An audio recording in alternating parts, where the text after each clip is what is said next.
तो दोस्तों ये मूवी बहुत ही इंटरेस्टिंग होने वाली है, इसीलिए इसको लास्ट तक ज़रूर देखिएगा। तो कहानी को शुरू करते हैं।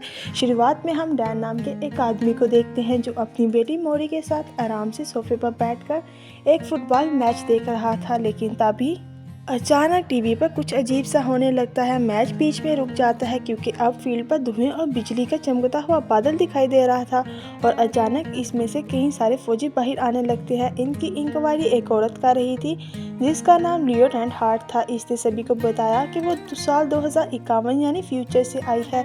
पता चलता है कि व्हाइट स्पाइक्स नाम के एक एलियन पृथ्वी पर हमला कर चुकी है और साल 2051 में इन्होंने धरती पर ज़्यादातर लोगों को खत्म कर दिया है। ये सोल्जर्स लोगों से रिक्वेस्ट करने आए हैं कि वो इनके साथ फ्यूचर में जाकर इस लड़ाई का हिस्सा बने। अगले 12 महीनों में दुनिया भर के देश जितने फौजी भेज सकते थे इन्होंने भेजे, लेकिन फ्यूचर के अथॉरिटीज और ज़्यादा लोगों की मांग कर रहे थे। जितने भी लोग लड़ाई लड़ने जाते थे इनमें से सिर्फ 1/4 हिस्सा ही सोल्जर्स जिंदा वापस लौट पाते थे। जब ट्रेन सोल्जर्स की कमी पड़ गई तो सरकार सिविलियंस को भी भर्ती करने लगी। डॉन एक टीचर है और जब वो अपनी क्लास को पढ़ा रहा था अचानक इसके फ़ोन पर एक मैसेज आता है। उसे भी इस युद्ध में भेजे जाने के लिए चुन लिया गया था। बाद में वो इस बात को कंफर्म करने के लिए अपने नज़दीकी मिलिट्री ऑफिस पहुंचता है। डॉन को बताया गया कि वैसे भी इसकी 7 साल में मौत होने वाली है, इसलिए वो इस युद्ध में भेजने के लिए बिल्कुल फिट है। ये सुनकर डॉन हैरान रह जाता है और बहुत सारे अजीबोगरीब सवाल करने लगता है, मगर ऑफिसर्स ने इसके किसी भी सवाल का सीधा जवाब नहीं दिया। इसने इसके बात ना सुनते हुए इसके हाथ में एक डिवाइस लगा दिया जो इसे ट्रैक करेगा। वो इसी की मदद से इससे बात कर सकेंगे और उसे ढूंढ सकेंगे। उसे तब तक नहीं निकाला जा सकता जब तक वो 2051 से वापस नहीं आ जाता। इस शाम डॉन ने अपनी पत्नी एमा से मिलकर उसे सब कुछ बताया, जो परेशान होकर कहने लगी कि उन्हें गवर्नमेंट से दूर भाग जाना चाहिए। पर डॉन ने बताया कि इसके हाथ में ऑलरेडी ट्रैकर लगा दिया गया है, अब वो जहां मर्जी चला जाए वो उसे ढूंढ ही लेंगे। जब कोई और रास्ता नहीं बचता तो एमा ने सुझाव दिया कि डॉन को अपने पिता जेम्स से बात करनी चाहिए, हो सकता है वो इस ट्रैकर को निकाल पाए। वो आदमी एक ज़बरदस्त इंजीनियर है और सरकार पर बिल्कुल भरोसा नहीं करता, इसीलिए पुलिस को तो खबर पक्का नहीं करेगा। पता चलता है कि डॉन के पिता वियतनाम युद्ध से लौटने के बाद अपने परिवार को छोड़कर चले गए थे क्योंकि लड़ाई में अपने कई करीबी साथियों को खोकर वो अंदर से टूट चुके थे। लेकिन डैन के मन में अपने पिता के लिए बहुत नफरत थी।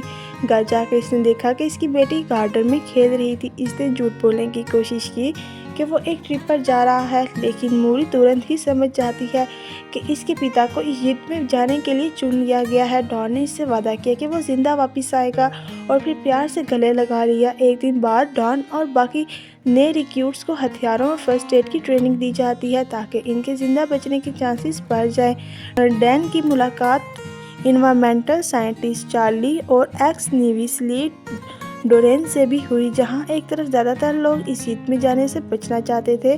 डोरेन अब तीसरी बार इस लड़ाई में जाने वाला था। बाद में उन्हें बताया गया कि व्हाइट स्पाइक्स पर हर 6 दिन के बाद आराम करने के लिए कुछ दिनों तक गायब हो जाते हैं।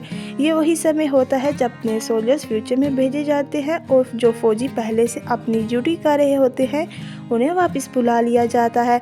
इस शाम जब नए रिक्रूट्स बातें कर रहे थे तो एकदम अलार्म बजने लगता है। साल 2051 का एक नौजवान चिल्लाने लगता है, और ये तुम सब की प्रैक्टिस का हिस्सा नहीं है, एलियन सच में आ चुके हैं। ये सुनते ही सभी लोग जल्दी से पोर्टर रूम की तरफ दौड़ने लगते हैं। डैन ने लिeutenant हार्ट से पूछा कि आखिर क्या हो रहा है, जिसने एक गंभीर आवाज में जवाब दिया कि एलियंस ने साल 2051 के आखिरी साइंटिफिक रिसर्च सेंटर पर हमला कर दिया है और अगर वो इस जगह को तबाह करने में कामयाब हो जाते हैं तो इंसान इस युद्ध में ज़रूर हार जाएंगे। कुछ मिनटों बाद वो पोर्टर रूम में घुसे और जल्द ही एक के बाद एक लोग पोर्टर में खींचे जाने लगे, पर अचानक लैंडिंग लोकेशन के एड्रेस पे एरर आ गया। इस वजह से डैन और दूसरे लोग आसमान में और ज़मीन के कई 100 फीट ऊपर टेलीपोर्ट हो गए, जिस वजह से काफ़ी सारे लोग तो नीचे गिरकर ही मारे गए। खुशकिस्मती से डैन, चार्ले और डोरेन एक बहुत ही ऊंची बिल्डिंग की छत पर स्विमिंग पूल में गिरे, जिससे उन्हें कुछ खास चोट तो नहीं आती। डैन जल्दी से जल्द पानी से निकलकर अपनी गन को चेक करने लगता है। फिर इसने छत के किनारे पर जाकर पूरे शहर को देखा जो पूरी तरह से बर्बाद हो चुका था। इधर मिलिट्री टाइम चिप में हुई गलती की जांच कर रही थी। जल्द ही चीफ कमांडर ने बचे हुए लोगों से कनेक्टिंग की। इन्होंने डैन को बताया कि जल्द ही वो इस पूरे एरिया में बम धमाका करेंगे क्योंकि वहाँ पर बहुत ज़्यादा वाइट स्पाइक्स हैं। साथ ही डैन को बचे हुए लोगों को लीडर बनकर वहाँ फंसे हुए साइंटिस्ट को बचाना होगा। इसने मिशन कंफर्म किया और तुरंत छत पर सभी बचे हुए लोगों को इकट्ठा करने लगता है। जल्दी ग्रुप्स बिल्डिंग में पहुंचे जहां साइंटिस्ट होने चाहिए थे। वो बहुत संभल कर अंदर घुसे और चीफ कमांड उन्हें अलर्ट रहने को कहता है क्योंकि वाइट स्पाइक्स उनकी बू को दूर से ही सूंघ सकते हैं। इन्होंने जल्दी साइंटिस्ट की टीम को ढूंढ निकाला, लेकिन बदकिस्मती से वो सब मारे जा चुके थे।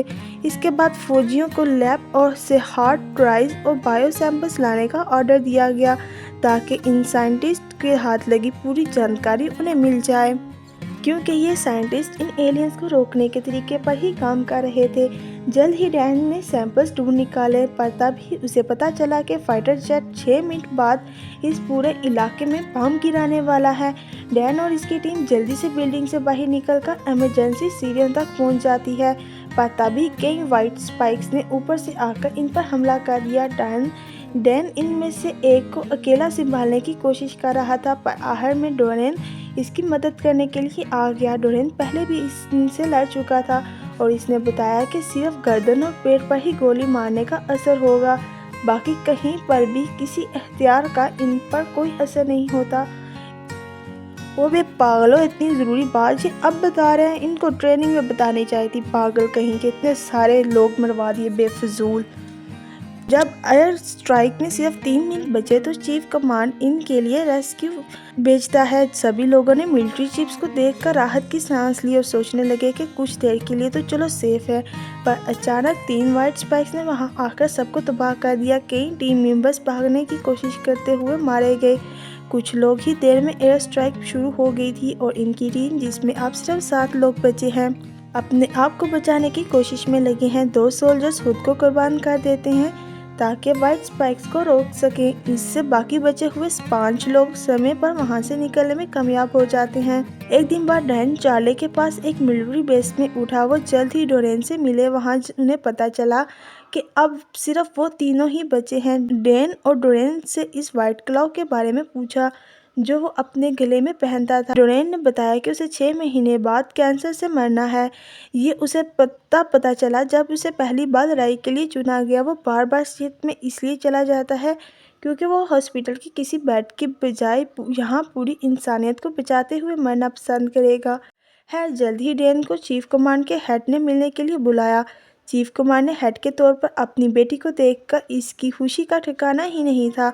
इसकी नन्ही बेटी अब कर्नल मोरी फॉस्टर बन गई थी, जिसने उसे बताया कि ये उसे यहाँ पर बुलाने के पीछे एक खास वजह है और ये खास मिशन जो वो इसकी मदद से पूरा करना चाहती है वो क्या है, वो समय आने पर ही बताएगी। इसके बाद वो दोनों एक मिलिट्री टेंट में गए जहाँ मोरी ने बताया कि उन्होंने जहरीला इंजेक्शन बना लिया है, लेकिन अभी तक वो सिर्फ मेल वाइट स्पाइक पर ही काम करता है। अब वो चाहती है कि डैन इसकी मदद करे एक मादा एलियन को पकड़ने में ताकि वो ऐसा जहर बना सके जो मेल या फीमेल दोनों को मार सके। हेलीकॉप्टर में वाइट स्पाइक्स नेस्ट की तरफ जाते हुए मोरी ने बताया कि ये एलियंस अचानक से एक दिन धरती पर आ गए। वो नॉर्दर्न एशिया से निकले और पूरी दुनिया में फैल गए, पर किसी को भी कोई स्पेसशिप क्रैश साइट या इनके आने का कोई भी निशान नहीं मिला। बात बदलते हुए डैन ने इससे पूछा कि 2022 से लेकर 2021 के बीच में इनके परिवार के साथ क्या क्या हुआ, लेकिन मोरी ने कहा कि इस बारे में बात ना ही करें तो अच्छा है। तो गाइस, मेरे चैनल को जल्दी से सब्सक्राइब कर लो और वीडियो को लाइक करना मत भूलिएगा और कमेंट सेक्शन में अपनी फेवरेट मूवी बताओ और बताओ मैं नेक्स्ट वीडियो किस टॉपिक में बनाऊं। Thank you. अल्लाह हाफिज़। मिलते हैं एक नई वीडियो में।